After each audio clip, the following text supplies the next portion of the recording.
Hi hello welcome to our style cooking. இன்றைக்கி நம்ம பார்க்க போகிறது பாஸ்தா ஃப்ரை. ஸோ ஈஸியான ஒரு ஈவினிங் ஸ்நாக்ஸ் ரெசிபி தான் பார்க்க போகிறோம். ஃபஸ்ட்டு இன்க்ரீடியன்ட்ஸ் நோட் பண்ணிக்கோங்க.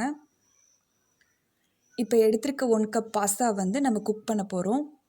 அதுக்கு தேவையான அளவு தண்ணி எடுத்துகிட்டு அதில் கொஞ்சமாக உப்பு சேர்த்துக்கோங்க.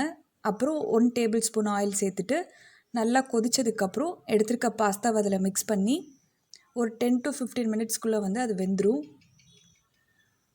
இப்போ அது நல்லா வெந்ததுக்கப்புறம் அது நல்லா வடிகட்டி தனியாக எடுத்து வச்சுக்கோங்க. நெக்ஸ்ட்டு நான் கொத்தமல்லி எடுத்திருக்கேன், ஓரிகானோ, சாட் மசாலா, கார்ன்ஃப்ளவர் மாவு எடுத்திருக்கேன். இப்போ இதே எல்லாத்தையும் நல்லா மிக்ஸ் பண்ணி எடுத்து வச்சுக்கோங்க.